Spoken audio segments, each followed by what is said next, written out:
What is going on, everyone? Today is Wednesday, October 2nd, 2019. You know what that means. It's Ash Wednesdays. Yep. Joining me as always, look at there, Stan the man. Stan, you've been greatly missed, my friend. Everyone's talking about you and doing on the digital videos. You're just not around anymore.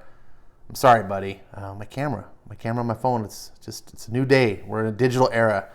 But he's always with us. Don't ever forget, guys. He's a co-host of the channel. And then we've got resident movie star, intern, expert on all things trash, and just general mascot for the channel. It makes us smile, is Forky. If you don't know why I got Forky, well, I've got plenty of other videos kind of explaining this. Thanks for joining us. This is another Wednesday. And yeah, it's another box. That's what I do here on Ash and Comics. I shoot a video of a box. No, today it's Wednesday. It's New Comic Book Day, and if you're new to the channel, new to these videos, this is sort of my Wednesday video show where I talk about the comics I bought this week. And it used to be called the In and Out Weekly Comics Pull List because part of the tradition of my show is now, and just ritual for my Wednesday is I go to the comic book shop and get my comics. On the way back, I stop by In-N-Out Burger and I grab a burger, and it's just part of my routine. I started incorporating it in my videos, and it just stuck. And now if I don't do it, people are like, "What's up? Where's the burger?" So now I got a burger. So I don't have a big show today. I don't have a lot to really talk about, so hopefully it'll be shorter. If that appeals to you, if you like shorter videos, then awesome. There's Doggo drinking. Always got to get in the camera. I know some of you have probably missed him. That's Luke. He's not actually my dog, but just true to like your boy Zach, right? You just film other people's dogs in your video, and people like it. But I love dogs. I do have my own dog as well. Animals are a great thing. So let's get on with the show. First thing we're gonna do is eat a burger. Now, I've discovered doing this, filming on my iPad, is very difficult because of the gigantic screen and the camera's off center. And whatever reason, Apple's decided to make their camera like zoom in. So, like I have to pull back really far. You can't really tell on the camera, but like my arm is stretched straight forward. This is like 3 feet away. But it's Apple. I hate Apple. They do some cool things. They make a good hardware platform, but everything else. I'm going to bitch about Apple every week. Oh, here's a burger. Let's see. What do we got? I get the same thing almost every week. It's a double with onions, extra spread, add pickle, and then special request, add ketchup, but on the spread. Normally they put the spread on the top bun up here, so you'd have, or not spread, the ketchup, so you'd have spread down here, ketchup up here. I like the mix of the flavors, so that's why I do it. Anyways, you don't care about that. I care about this burger. I eat it. You just have your mouth watering. Hopefully you've got a good burger place. Hopefully you got In-N-Out in your area, but if you don't, hopefully you got a good burger place, and you can enjoy lunch while you're watching my video. That'd be fantastic. I'm going to devour this, and then we're going to talk about other things. Oh boy, man, that was a good burger. Thanks for being patient with me. Thanks for indulging me. This is part of my ritual that I love doing. And like I said, I stopped doing it, and people were like, "What?" So there it is. I try to keep it short and sweet. Hopefully you got In-N-Out nearby. And if you don't, hopefully you got another good favorite place that you can grab lunch or dinner or whatever time it is you're watching this, and enjoy the dulcet tones of my voice as you eat your meal. No, I'm just kidding. I don't know what I'm saying. So while I was eating, I usually like watch a YouTube or read a comic. This is what I got to do. So if you wish some vindictiveness on me, if you're like, "Damn you, Ash, eating those burgers, I wish some sort of curse and punishment on you." Well, there you go. I read this during my... Oh boy. I'll have to do a video on this. My eyes are still burning. So, on with the segment. Top 10 bestsellers. This is the Comixology digital top 10. This is for last week's sales. I grabbed them at the end of the week because this list, I believe, from watching Comixology, this list constantly changes throughout the week as sales go. And the reason I find this list particularly important is because my channel is about reading comics. It's about the quality of comics, right? There's a big portion of comics, the community and so forth, that are about collecting comics, speculating on comics, buying key issues, things like that. And that's all wonderful. If you're one of those types of people, more power to you. I used to be one of those in my early days when I was collecting. I don't believe in that for myself anymore. I have no problems with it. I think it's a fantastic thing. And I think those type of people, if you're one of them, are absolutely crucial to keeping the comics industry going. So I thank you for buying tons of comics and being probably a pillar of the economy of comicdom. But that's just not what my channel is about. My channel is about enjoying the comics themselves. And I think if you are a collector, speculator, you still want comics to be fun to read. You don't want to just shit comics and, oh, this comic's terrible, but it's worth money. You want both, hopefully. And digital, the whole thing about digital is there's no value in the comics. This is the only portion of the medium where there's no collectability. You can't collect a digital book. Not for any sort of monetary reasons, that is. Obviously, you can collect anything. Anything you can gather together. Okay, going down a rabbit hole. So digitals are kind of like the purest sense of what people are interested in reading. Now, it's not 100% accurate because digital is a separate market than the main industry. So a lot of the normal comic fans, a lot of the hardcore fans aren't represented here. So it is skewed in that sense. But it's a nice, I think it's an interesting indicator, right? Even if we don't use it as the gospel of what's the great, it's interesting to see. So for those of you who maybe are listening to this off to the side while you're doing dishes or driving or doing something, I'm going to go ahead and read these off, starting at number 10, Justice League Dark, number 15. That's great to hear that Justice League Dark, it's one of the unsung heroes over there at DC right now. James Tainan is writing it. He's been doing it since the beginning. He's also the co-writer of the main Justice League book. And if you haven't heard, he's taking over Batman starting with issue 86. James Tynion is, I don't want to say he's a fantastic writer, but he's an up-and-comer, I think.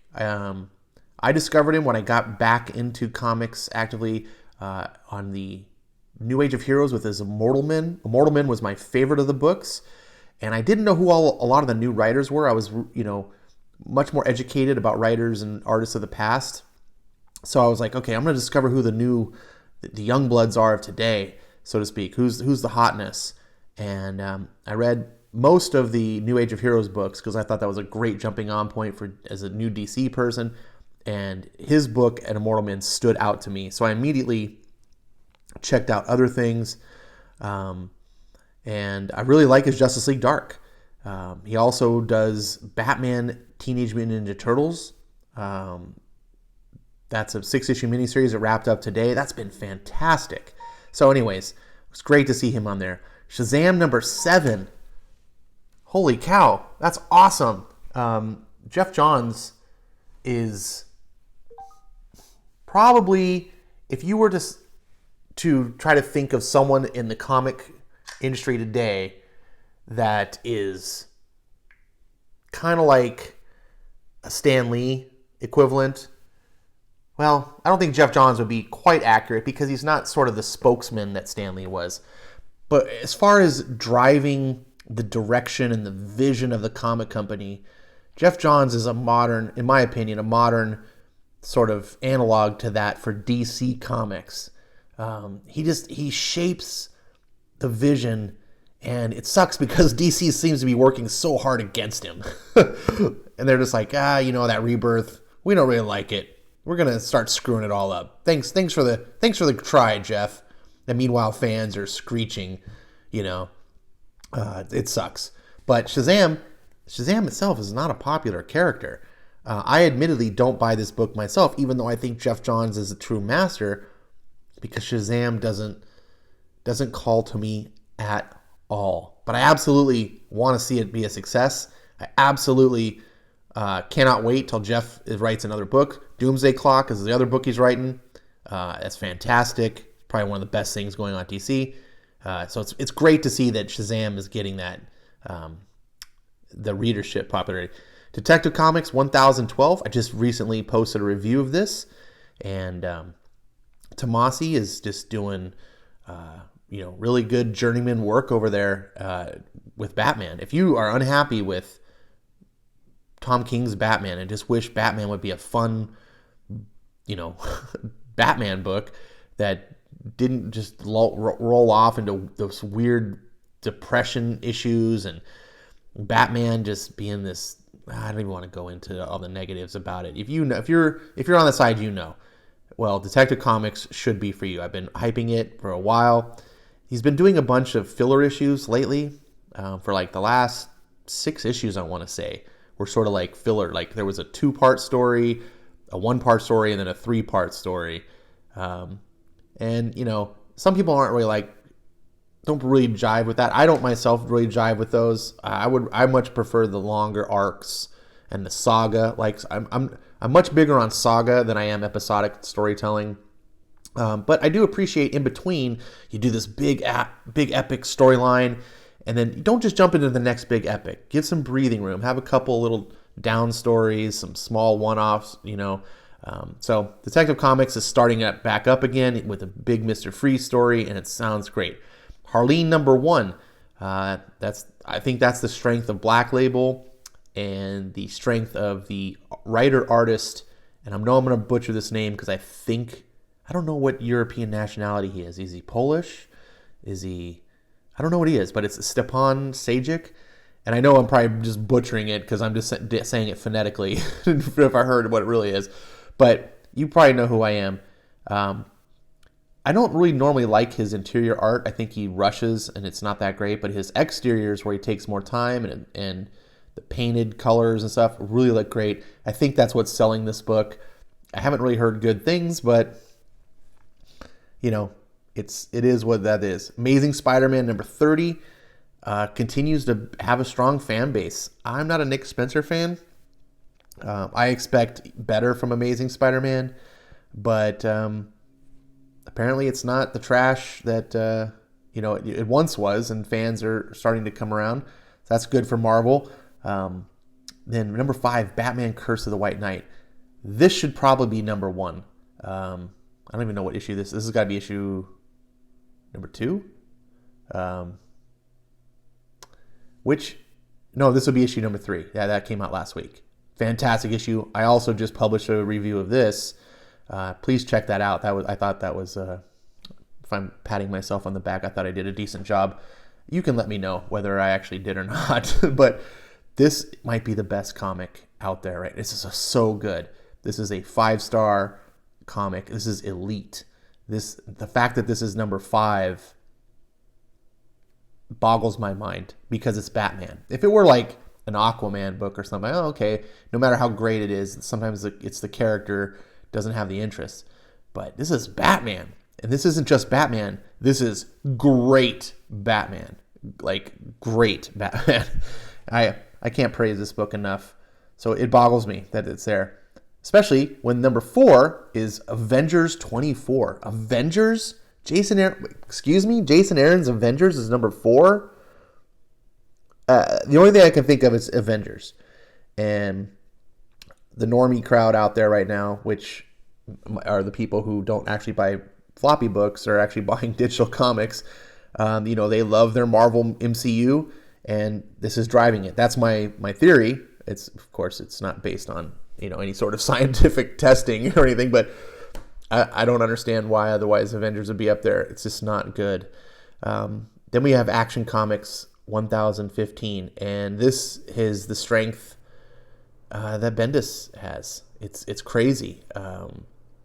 He, for some reason, he can't sell in the comic book shop that well. I mean, he sells okay, but man, on the digital, this book was bad. This is not a good book. I also did a video on this book. So, but it like I said, this is interesting. It's telling what people are spending money on. And now, keep in mind that the digital sphere, I think last I checked, was somewhere between 6% of the actual marketplace of comics, 6 to 10% maybe at max. It's a very small slice of the pie, but like I said, it is interesting and it's telling. Number 2, Batman/Superman.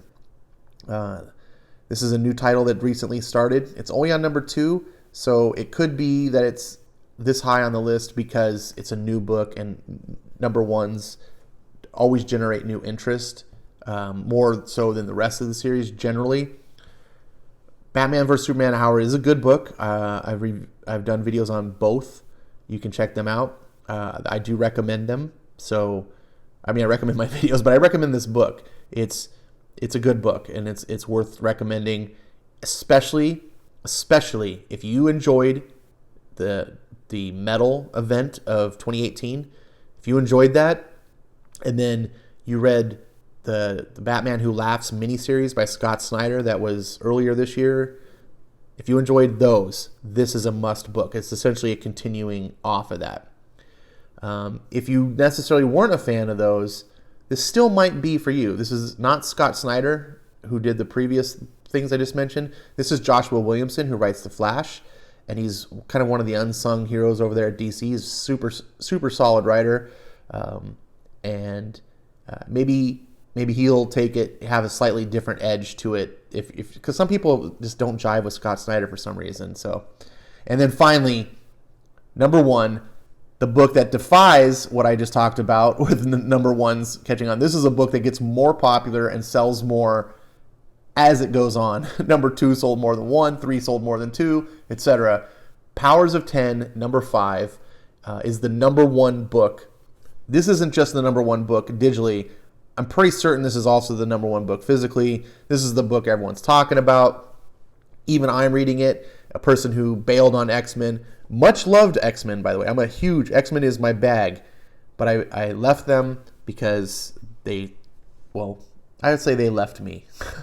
And for the past 20 plus years, X-Men has not earned my fandom back. I'm very much dissatisfied with what I've seen.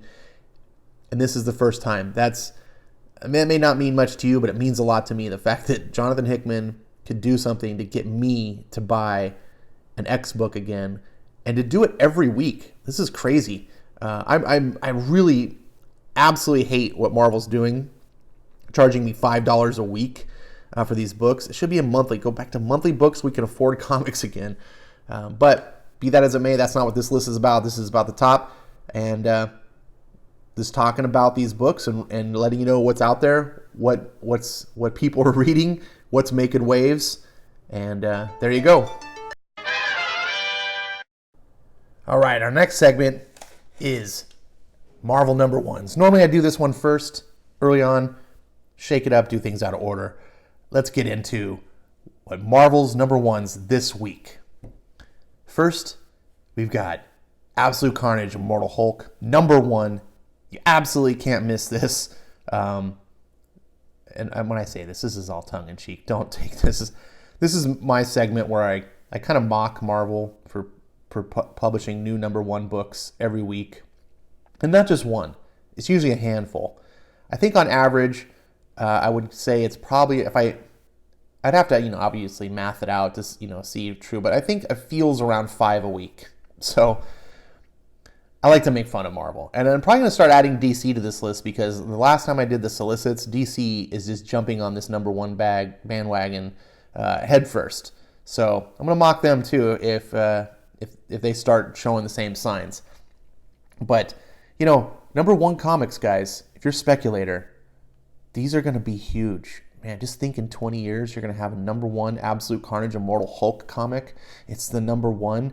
You're going to be able to put your kids through college. That's sarcasm. You're not.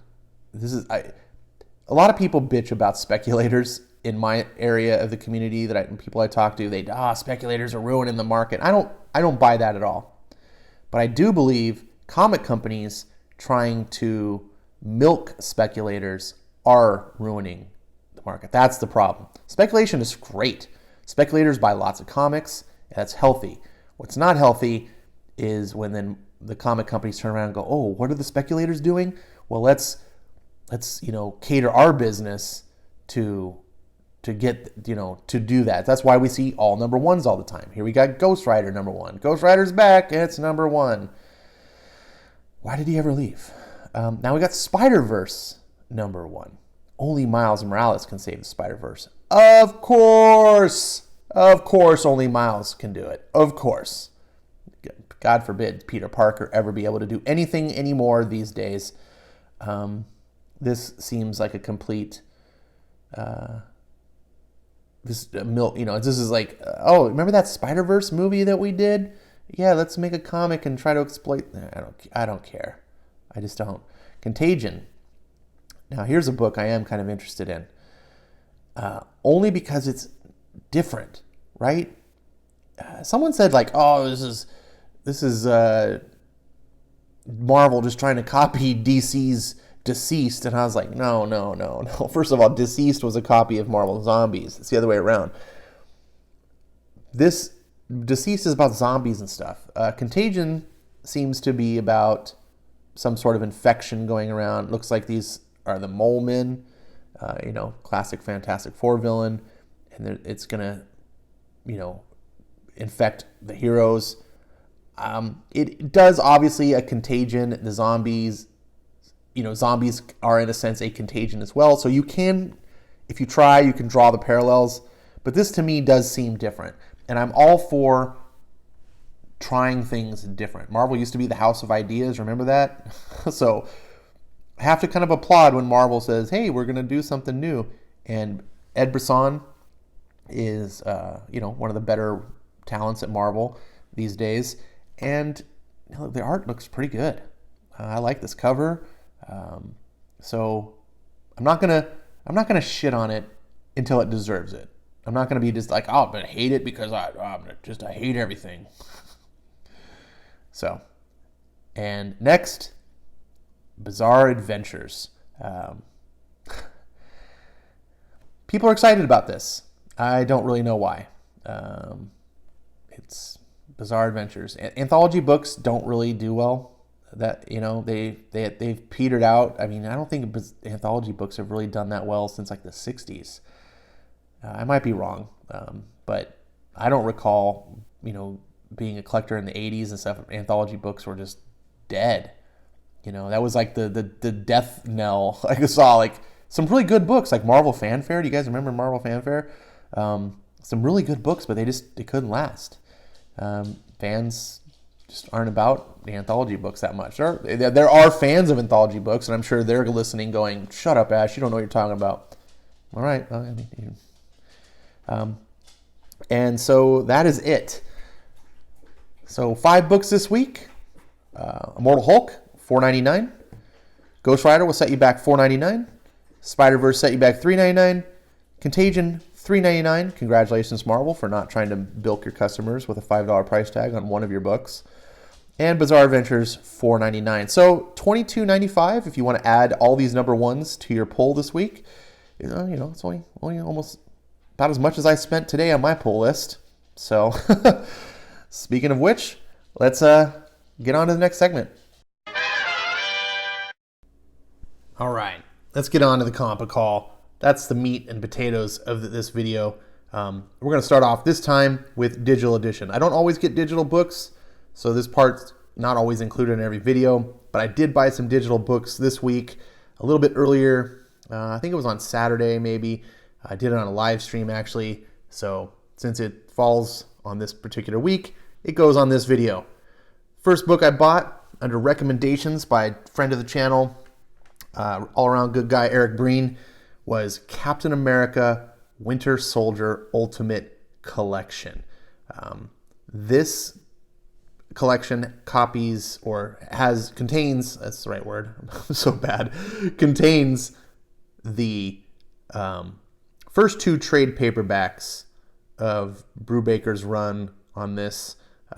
You can see here it's Captain America 1 through 9 and 11 through 14. Apparently number 10 was some special tie-in to some event thing. It's not part of this, so that's fine with me. So you're getting, 13 issues here. That's quite a bit. $16.99 is the normal price that you can pay. I've heard nothing but good things. Eric swears by it. So if I don't like it, I'm going to send him a bill. Then I also picked up the Fantastic Four by Jonathan Hickman, the Complete Collection, Volume 1. This, I believe, is the first 2 trades, plus also the Dark Reign Fantastic Four 1 through 5. And material from the Dark Reign, the Cabal, whatever that is. Now, my boy Jimmy over at Comic Quirks is a big Jonathan Hickman super fan, and he's like, you gotta read Fantastic Four, it's the greatest, it's so good. He loves it, and he's very passionate about things that he loves. I normally don't always agree with him, and when House of X and Powers of X came out, and he was flipping out about it, I was just like, wait a minute, this is the same guy that likes this comic and that comic and this other comic, and no, I'm not. But House of X and Powers of X, I gave him credit. I've done it multiple times. I'm going to say it again, Jimmy, you were right. He's a fantastic writer. Man, he's very cerebral. He's the exact kind of writer I love. I'm still not 100% sold that he's going to write the story that I want. The X-Men are not the heroes that I remember and I love. That doesn't detract from your ability to write a good story, however. And House of X and Powers of X is so far fantastic. So, everyone says Fantastic Four. It's kind of the unanimous thing. That's one of his best things. So I was like, I'm not a Fantastic Four guy. I've never really read much Fantastic Four because when I was young, I thought they were stupid. Now, as I'm older, I think they're a lot cooler. But I have this huge void. I've never really delved into. So it's like the one hole at Marvel that I just never explored.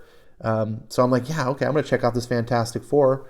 I did read his his Future Foundation 1 through 5. It was only okay, but I'm hoping reading this, apparently this story leads into that and so forth, so I'm hoping that all expands. I'm very excited. This was $19.99. Looks like you're getting, 14, like about 15 something plus issues, 15, 16 issues worth of content. So that's exciting. Hopefully it's really good. And if it's not, I'm going to bill Jimmy. Then I also picked up The Marvels Project, another Ed Brubaker book. A lot of people seem to really love Ed Brubaker. He's doing really good work out in the indie scene right now. His Killer Be Killed was wildly raved about, and his current book, Criminal, everyone, I always see on lists. Whenever I see like indie books, like, oh, here's the books I pull, and then the one indie I get is Criminal. So Ed Brubaker is one of those guys that was a little bit after when I got out of comics the first time. So I never really got to discover the things that he did. It seems like I missed out on a lot. This is another one of those things that has been endorsed, if you will, by Eric Breen. So I was like, yep, I want to pick this up. I love Captain America when he's done well. Steve Epting is a very solid artist. So I'm looking forward to this. 1 through 8, collects Marvel's Project 1 through 8. So good solid chunk of reading. And yeah. And then finally, this is a book that I've wanted for a long time. I am a Mark Millar fan. I often will pronounce his name Mark Millar, just because there's so many dang Millers in the comic book scene. So I picked up this. This is unlimited. I did cancel my unlimited account, not because it's not great. I recommend you get unlimited. My problem is I'm so backlogged on comics. I'm not even reading the comics I'm buying, in time. So I'm not using the unlimited service because I'm just overwhelmed. So I canceled it for a while. I'm going to go back to it once I catch up on things, because I guess it's for $5.99 a month and you can read so many books. But this is something that I wanted to own. This is something I'm pretty confident I'm going to love because I love Mark Millar's work. And I remember when this came out, people were freaking out about it.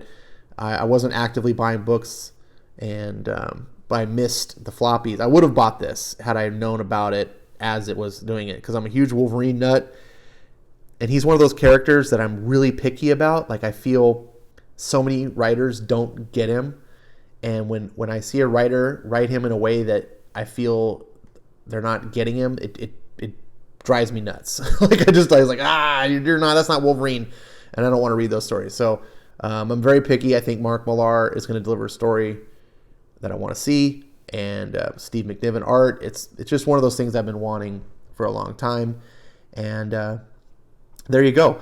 As you can see here, that's not a cheap. It's like $30 plus 20. You're like, what, 55 plus $16.99. So you're at what, 70 plus dollars. That can be kind of rough to buy, like in versions like this. You're getting a lot of comics. Obviously, it's way more to get floppies, but when you take advantage of Comixology sales, here's my receipt. Always show your receipts, kids. Look at this. I got the Fantastic Four book, $3.99. Captain America, $3.99. Marvel's Project, $2.99, and Wolverine's Old Man Logan, $2.99. So I paid, instead of $70 plus, I paid $13.96. I post these things all the time. I talk about sales. I always try to keep you guys informed. So thank you, Eric and Jimmy, for the good recommendations. I hope these books are awesome, and I look forward to talking with you guys and also the rest of you that are listening in about these books once I get to reading them. Now let's get on to the physical floppies. Now we're going on the floppy edition. Stan and Forky are showing the receipts. Remember, kids, always show your receipts. There's a certain crowd out there, just, they don't buy comics. They think you don't buy comics. And if you do buy comics, man, post about it. Share your comics online. Spread word of mouth. There's a hashtag Move the Needle. I know it hasn't been used in a long time. I like using it. Friend of the channel, Dave Asanowicz, he's a big proponent of it. Comics aren't going to survive just because we drop a couple dollars. We gotta make it's up to us to make it exciting again. I mean, obviously, it's up to the creators to make comic books exciting, but they don't have the resources to market the books away, and people don't come into the hobby except for we bring them into the hobby. So let's get on with the books. I did get a back issue this week. I keep saying a lot. Sorry. Hawkman number 2. I have Hawkman number 1. This is Geoff Johns. I was talking about Geoff Johns earlier. Man, love this guy. And this is a book I was like, I want to collect this. I do like collecting back issues. It really is a fun part of the hobby to collect back issues. I'm at a point now, though, where I have enough old comics that I'm not looking to make piles and piles of comics. So I'm being very selective. And for me, it's not so much the collection for, oh my gosh, I've got this key issue that's worth all this money. I won't kid you, that's a ton of fun when you discover. But my feeling about collecting is collect the things that you like. And then if they become worth something, that's a massive bonus. But when they don't become worth something, you don't care. Because you love it. It means something to you. And Hawkman now means something to me. Geoff Johns means something to me. And the quality of the writing means something to me. And I like having this in my collection. So there you go. It's back issue. I'm going to put it off to the side so we can make room for the new book. Starting off with indies. It's Birthright, number 40. Look at that. 40 issues of Birthright. I got them all. So stoked. This is a book that I've collected, not since the beginning, but I went back and I got the beginning. And again, it's not like it's worth anything. I ended up buying like 30 issues in a big set on eBay. This guy was selling, and this is a great way to use eBay, by the way. And I got a great deal. I think I ended up paying like just over $1 an issue, when all was said and done. It was like 30 issues for like $40, so yeah, I was like, I don't really want to spend $40 on comics, but man, I got it all. And this is a book I'm enamored with. I love. Josh Williamson's a name that you might recall I mentioned earlier. He's writing the new Batman Superman. He writes Flash. And this is terrific. I encourage anyone to find the first trade paperback of Birthright. Read it. It's on Comixology Unlimited if you have that. And if you don't like it, if you don't like that, then just stop. But I think you will like it.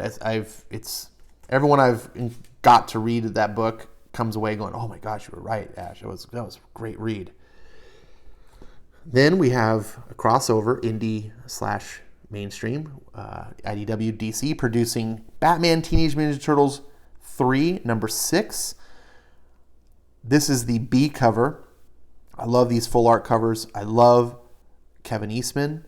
He's a guy going way back. It was like my first experience buying indie comics was Teenage Mutant Ninja Turtles. I think it was number 9. I met the guy at the Comic-Con that year. I think it was in '87, right before they blew up with the cartoon. And I got to meet him and Peter Laird. And I'm like, I think I was like 13 years old. I'm a little wide-eyed kid, and I'm like, oh my gosh, they did my comic. And I had issue number 7 was like one of the oldest issues I could find at the time. Like you just couldn't get Teenage Mutant Ninja Turtles comics. So I had number 7. I was real proud. That was like, oh, that's a low number. And I was like, can you sign my book? And they opened it up, and inside they like drew like a little Teenage Mutant Ninja Turtle sketch and everything. So I'm very proud of that book. It's like a sentimental value to me. I'm gonna hold on to that forever, especially since you can't get Peter Laird signatures. Good luck anymore these days. Kevin Eastman is hard to as well. It's not hard as it used to be, but they both, like, when the cartoon blew up, they weren't in cons anymore. Anyways, so when I saw this cover, not this particular one, but the first one, and I was like, oh, I love Kevin Eastman, but I also get to see Kevin Eastman draw Batman. It's so cool. And then it turned out the book is awesome. I've been doing videos on these books. It's cool. If you like Turtles at all, you like Batman at all, this book is for you. If you like Batman at all, this book is not for you. Oh my gosh. Yeah.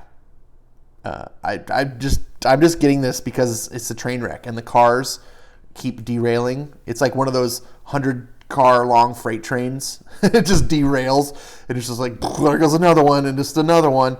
And I think I'm going to go back and start over from the beginning and read. And I've explained this a couple times, and I have this desire to chronicle where it all went wrong, because it started off so great. It started off so good. And there are certain things that King can do that I wish he was still doing in the comic. And it's so tragic to see this just completely derail.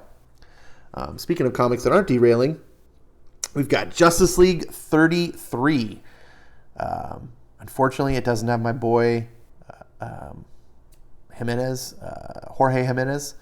It's Redondo. I don't know who this Redondo guy is. But Scott Snyder is fully writing the book again, which, as much as I like James Tinian, I do. I also like Snyder's vision of Justice League. And Tinian does well to fill in, but he's just filling in. It's not his book. This is one of the books out there you should be reading, Justice League. I wasn't even a Justice League fan. I just tried it out, and it's fun. It's a lot of fun. It's big ideas. If you don't like big stellar events and everything in your comics, if you just like everything all grounded, maybe it's not for you, but I think it's a ton of fun. And yeah. Speaking of grounded books, we've got Daredevil, number 12. Chip Zdarsky knocking it out of the park, writing a great Daredevil book. It's everything that I loved about the Netflix series without any of the things that I didn't love about the Netflix series. Except for the second arc, has some terrible art. It was a chore to get through. But Mark Gicchetto is back for the third arc, this Through Hell, and I couldn't be happier. I love what he does. I like Zdarsky's view of Daredevil. It almost doesn't even feel like it fits in the Marvel universe. It does, but it doesn't. Like, there's the issue when Spider-Man shows up. It felt like how if Spider-Man showed up in the Netflix series. They're like, okay, that's Spider-Man, but it's not comic booky Spider-Man. This book feels really grounded. It feels even more gritty and realistic than the way even Miller's book did when he was on the series. But I love it. It also doesn't try to be it too much. It doesn't forget that it's a comic book.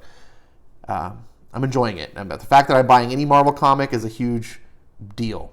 And speaking of huge deals, last but not least, of course, every week, well, at least until next week, you're going to have an House of X and Powers of 10 book. This is House of X number 6, the final House of X issue.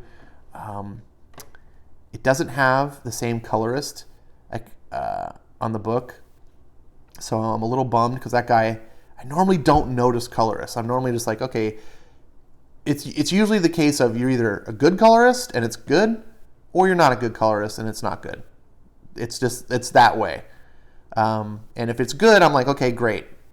It's like with inking. It's like you inked it well, and that's great, and I don't notice, or it's bad and I notice, and I'm like, but I never have that granular sort of like distinction of like, oh, this is an exceptional inker. Look at what he's really bringing something to the table. But in this case, the colorist, which I'm ashamed that I can't remember off the top of my head, is it's Gracia, isn't it? I think it's Gracia. He's doing the cover. You guys don't know in the comments. My memory is so shot, but so I'm hoping that the guy who's filling in, apparently the colorist had some sort of family issues or medical issues or something that came up, couldn't do the last two. So I hope he's well. I hope everything turns out for the best. It's just a comic book, so we'll live. But it's just something I wanted to mention. So these are my books this week. Small poll. 6 books plus a Hawkman issue. And then, look at that. $3.25. It cost me less for a Geoff Johns Hawkman than it did for a new comic. So maybe I should be buying more back issues. I think I'm going to start being more frugal about what I buy new. I was going to cancel the Batman, but then they announced that Tom King was getting canceled. So let's see where it's going to go. I have to put Stan there. This is a bunch of good issues this week. Honestly, there's only one trash book. Forky knows what it is. So he's going to go there. Every other book here is, sorry if I'm moving the camera all around, I have this gigantic 12-inch iPad screen. It's like a wall in front of my face when I'm trying to film. So when I'm like trying to do stuff, anyways, you know what I'm doing. This is part of the charm of my channel. It's completely unprofessional.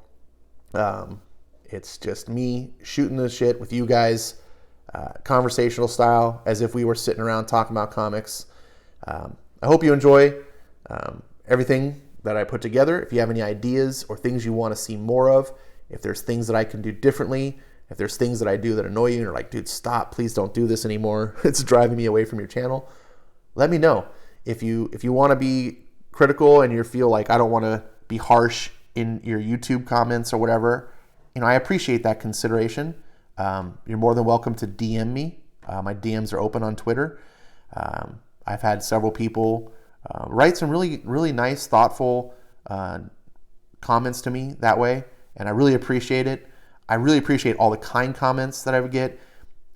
When you do a channel like this, you put yourself out there, right, for millions of people to see you, potentially ridicule you, tell you you suck, tell you you're an asshole. I've even had a couple of people lately in some of my comments kind of insinuate that I'm racist and things like that. And that really sucks because I'm none of those things, right? I'm just a Joe. I'm a comic dork. I love comics. They mean a lot to me. And I know some of you, they mean a lot to you. And my goal here is just to reach out, share that love, share that enthusiasm, bitch and moan sometimes when comics deserve to be bitched and moaned about. Because let's face it, it's not sunny days every day, right? We know this. And lately in the comic book industry, there's been a lot of cloudy weather. But you can go the flip side as well, right? You can just become all doom and gloom and everything sucks all the time and I hate it. Everything is awful. I was on England Teen Stream the other night and we were just talking about that. I was making fun. I was just like, everything is awful all the time. I feel like there's so many people out there, no matter what. It's like, the new Star Wars movie hasn't come out yet, but it's already awful. Okay, well, look, I understand you might think it's probably going to suck and have good reasons to think it probably will suck. And you can, say those ideas. There's nothing wrong with it. In fact, if you just want to be that way, there's nothing wrong with it. I can't tell you how to live. But I just think it's kind of silly to just wallow in outrage and hate all the time. It's just like, I have a lot of apprehensions about this new Star Wars movie too, but I'm trying to not think about that. I'm trying and I'm hoping that I go to the theater and I'm surprised and go, holy shit, they pulled it off. Like, I don't have a lot of expectations for that, but I'm really hoping for that. I don't want to just sit and go, this sucks. It's just not fun. And if you feel that way about comic books, first of all, why are you watching my video? Right? But second of all, why are you spending money on comic books? Like, at all? Like, just, there's probably other hobbies. I want you to like comic books. I want you to feel the same enthusiasm I do. When I read some of these stories, like Birthright, it was so awesome. I want to share that with you so that you get to read it and go, damn, Ash, you were right. I love it. That's the fun. And I'm blabbing like I normally do. I thank you for indulging me. Thank you for watching my videos. Thank you for commenting. Thank you for sharing your own ideas with me. Those of you that have your own channels, you've been an inspiration to me. I want to shout out to people like Gateway into Comics, who is a fantastic, really thoughtful, caring guy who shares a lot of the same feelings I have. At least I feel that way when I watch his videos, and I'm like, I really relate to this guy. And I've got to know him because of that. We talk a little bit behind the scenes, and we have, a small friendship built on this and so forth. People like Wes from Thinking Critical. We followed each other on Twitter before either of us had a YouTube channel. And then I did a YouTube channel, and I don't know if I sparked him some, to like go, oh, damn, if Ash can do it, I can do it. I don't know if that's the case, but he did a channel, and his channel's even better than mine. Like now he does some great things. I get to be on his Comics Aficionados stream occasionally, and that's a great person. Those guys on the Comics Aficionados. Who else? Englentine, who is an OG Comicsgate guy.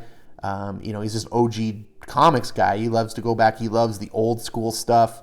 We don't always share eye to eye as far as our takes on comics. His subjective feeling of like, especially new books, is very different than mine, but I love that. And sometimes we argue and debate, but I like that people I don't want to be in an echo chamber, and I may, love Justice League. I'm just making something up right now. This isn't real. I might love Justice League, and then England team might be like, man, it's dumb, but we can talk about it, and maybe I can show him a perspective of why it's good, or maybe vice versa, he's got a book and shows perspective of why I should, be interested. Anyways, you know what I mean. I'm probably forgetting other people. Richard Meyer, aka Zach, our boy Zach, he was the guy that really inspired me to get back into comics, and then also started up a channel. You might notice that's kind of why my channel is very similar in format to what he does, just very conversational, talking with you guys, just sharing my love for the comics, because he reached out through his channel to me that way, where I was watching and I was like, man, here's a guy who loves comics, and I remember loving comics too, and now I want to like get back into comics because he's conveying this passion that's sparking in me again. I'm trying to think of other people that were really big influences, and this is a case when you forget people, you're like, oh man, that sucks. They didn't mention me, and that's not a slight against anyone. My memory's terrible. I'm doing this on the fly. I didn't script anything, didn't write anything down. I didn't even know I was going to talk about this. And you might be sitting back, yeah, we know, Ash, you tend to blab. At this point, there's nothing left in this video, so if you want to tune out to my blabbing, I understand. In fact, that's probably a good key for me to wrap things up. What do you think is going to be the best of these? Did Stan and Forky get it right?